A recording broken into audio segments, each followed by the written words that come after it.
Hey guys, how we doing? So, something a little bit different. Found a guy called Geekdom 101. Well, I've been subscribed for a while. It was quite cool to get his take on Super episodes and stuff that are happening and his predictions for stuff and that that were going to happen down the line. That was fun watching Super. And I've watched the first episode of this Super Dragon Ball Heroes and everyone's just kind of like, what's going on? And I get that it's it's not meant to be a main canon with the main story. It's got its own stuff going on. It's based off a video game. But I'm just kind of like, who is this Xeno Goku that's come into it? And as soon as I seen that Geekdom's done a Xeno Goku Explained, I thought, this is going to be quite useful. Get a better understanding as to what he's about. So, yeah, I thought we'd check this out. Might be educational. Let's do this. So with the Dragon Ball Heroes anime on the horizon, it's opened up so many doors for fans to enjoy Dragon Ball Heroes content more so than ever before. Right, yeah. And I know some people have been looking at the promotional poster for the Prison Planet arc, and on the very top of the poster, I was just like, whoa. you see clearly Super Saiyan 4 Goku versus Super Saiyan Blue. And I know some people are wondering, wait a minute, why are there two Gokus? Yeah. It's like I always wanted to see Blue versus 4, but why are there two Gokus in the same time space? Yeah, well, why? on this video, I'm going to give you an explanation of Xeno Goku, his origin, where he came from, and what his place is in Dragon Ball Heroes. Let's get to it next. Cool. What's going on, everyone? If you like the videos I'm putting out on this channel, remember to hit that like button. And remember to subscribe and hit that notification bell. That way you get all my content right to I would advise you guys do the same for me. Continued support. Please. So those of you who are looking to find out more about Dragon Ball Heroes and learn more about the lore of this great video game universe, I've created a playlist over on Geekdom 101 for you to check out some of the older videos I've done for the past 3 years, which cover some topics that I find very interesting about the lore, the characters, and the storyline of Dragon Ball Heroes. So, why are there two Gokus fighting? Yes, please explain. Why are there even two Gokus? Come on, well, the thing you have to understand first and foremost about Heroes is that Dragon Ball Heroes storylines are often based on alternate timelines, very much like everything's Xenoverse. just mashed in, isn't it? The Supreme Kai of Time is there. The Time Patrol is there. You know, the elements of Xenoverse that many of you are familiar with are already in this game, but they take it to a whole new level. So, who is Xeno Goku or Goku Xeno? Who is he? Well, another name for him is also Time Patrol Goku. And one thing we have to make clear is that Time Patrol Trunks from the video games is not the same Trunks from Dragon Ball Super. So the way that Dragon Ball Heroes is structured is that there are literally tons and tons of different continuities. So everything, I hate to use this word, but everything is canon. They borrow within little Heroes, bits and pieces from different universes and different alternate timelines. So they just take everything. This huge hodgepodge of just Dragon Ball insanity, right? So imagine the events of GT happen in one timeline, then the events of Super happen in another timeline. But they're not necessarily timelines in the same way that they are in the Dragon Ball main continuity. They're just different sort of continuities that all converge in the video game world, which is why it's best to just have fun with it and not overthink it. A lot of the elements in this game are purely for fan service purposes. So what is the origin of Xeno Goku? Is he from the Super timeline, the GT timeline? The answer is he's not really from either one. Dragon Ball Heroes is filled with tons of what-if scenarios and what-if timelines, and that's what Goku Xeno is.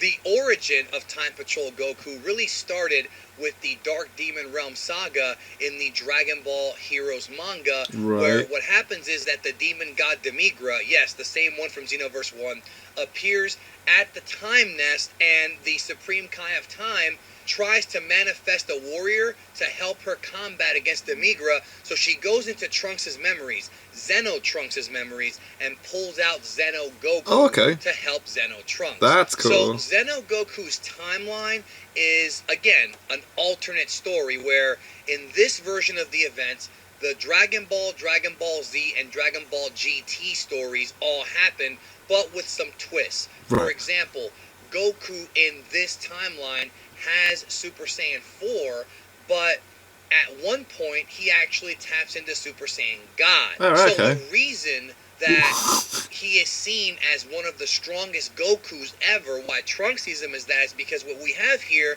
is we have a character that has the ability to tap into Super Saiyan 4, but also has God Ki. So just imagine the kind of power that this Goku has. I mean, it's ridiculously strong. Now, in this timeline, Goku did not sacrifice himself against Cell. Instead, what happens is the events of the Buu Saga do take place, including the Fusion Reborn movie. It's all in that same continuity. God. But instead, he gets killed by Toa at one point. Later on, he comes back to life. Now, again, a lot of this stuff is just fan service. They didn't really put too much thought into it.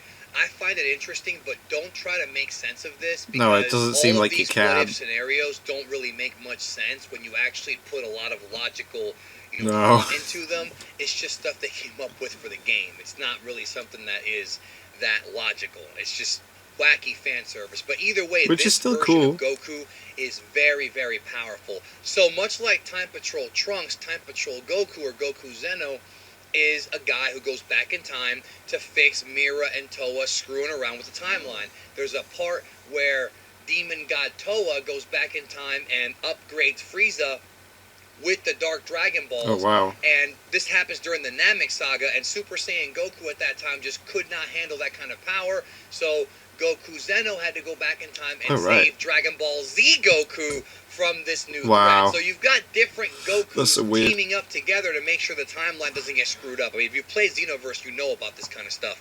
Later on, there's another mission where Time Patrol Vegeta, Time Patrol Goku, and Time Patrol Trunks go back and fix the problems that the Dark Army had tried to instill in the Buu Saga, and this is where we first see Time Patrol Vegito, or Vegito Zeno, and they were able to successfully defeat Majin Buu and fix the timeline, at least that particular timeline. The storylines involving Xeno Goku really are mostly kind of the same thing. Mira and Toa are going back in time, and what they're doing throughout the different eras of Dragon Ball and different timelines is they're giving the established villains this Dark Dragon Ball upgrade. They did it with Frieza, with Buu, with Broly, where they take the Black Star Dragon Balls and they figure out a way to harness the negative energy in them, and they put them in their chest to kind of give them this huge power boost. And again, the so that's why I keep seeing pictures of Cell, like massive for the Dragon Ball in his chest. It's kind of a unique twist as to what Mira and Toa were doing in Xenoverse. So what happens in the Prison Planet arc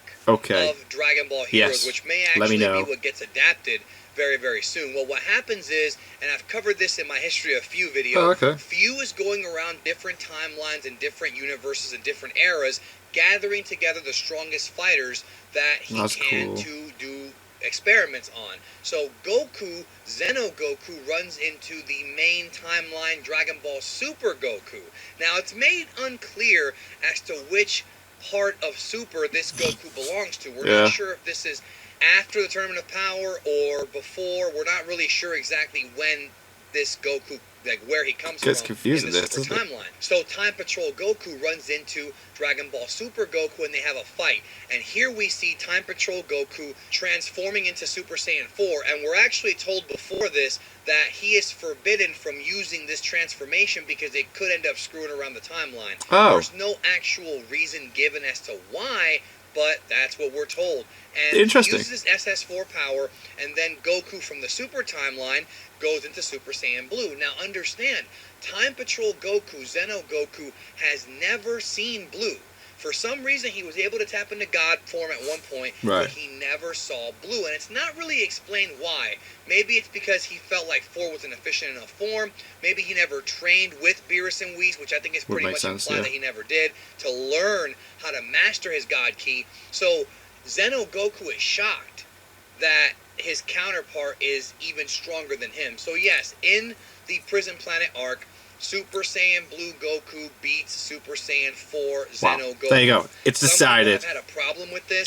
I didn't write this freaking game. I have nothing to do with it. I'm just the messenger. There you have it, people. The reality is, in the storyline, Goku Xeno loses. But either way, you have to understand, even though he was defeated by Blue Goku, he still put up a great fight. And it just goes to show that Super Saiyan 4, with that little bit of God Ki that he had, because he can do both, a 10 times Kamehameha and a Boom. God Kamehameha. He has the ability to do both of them, is still really strong, and it really makes you wonder if they did do like a hybrid story where you have both forms, like God and 4 working together, what kind of real power Goku can tap into. The ideas are just mind-bogglingly cool, if you ask me. And if you like fan service, in the manga, there is a 3-way fight between Time Patrol Goku, Mira, like the fused Mira, the Mira with Toa absorbed from Xenoverse 2, and Super Saiyan 4 Dark Broly. What? Yeah, it's kind of much, to be honest Whoa. with you. It's a lot. But yeah, to wrap this up, Xeno Goku is just an alternate timeline version of Goku at the end of GT with the ability to tap into God Ki, and he is, other than that, the same sort of background as the main timeline Goku. You know, he's got the same parents, he had the same story arcs, except that after GT, presumably, is when things got a little weird. Plus, there were some small differences here and there, like the whole thing I said about the Buu Saga and things like that. Again, people mistakenly say it's the same Goku from the end of GT, but it's really not. It's a different timeline Goku. Totally different timeline. Again, it's just like how in the comics you have different Supermen and alternate timeline versions of different characters, like alternate universes. It's the same thing with Xeno Goku, otherwise known as, you know, Time Patrol Goku. And I'm pronouncing it Xeno. You can pronounce it Xeno or Xeno. It's Xeno, like Xenoverse, which is where the idea came from. So no matter how you want to pronounce it, it's the same thing. Time Patrol Goku. Anyways, if you're new to the channel, subscribe. I have a better and make sure understanding you hit the now. notification bell instead to always get notifications. YouTube has been trash lately with this. Spread this video out to those who may not know anything about Xeno Goku. And I'll be doing more of these. I find these storylines really interesting. And if you guys like the videos, I'll keep dropping them. And don't forget about that Dragon Ball Heroes playlist that I made. Yeah, so that's you can interesting. catch up on a bunch of stuff that you may not know about. So thank you. Hope you have a great day. And I'll catch y'all down the road. Cool. Golden Frieza with a lightsaber, so weird. Well, that was cool. I like that. I have a better understanding now as to who Xeno Goku is when I'm going into this superheroes anime thing. My god, there's so much mashed into everything, isn't there? Well, just thought I'd watch something a little bit different, because obviously I really liked that first episode, even though it was very bizarre and it's just like made no sense. But like you're saying, don't think too into it, otherwise. Yeah. So, yeah. Thank you guys very much for watching. What did you guys think of that? What did you guys think of this? Click like, subscribe if you haven't already. Leave comments down below, let me know what I should watch and discuss in future videos. And I'll see you guys, yes, all of you guys, next time.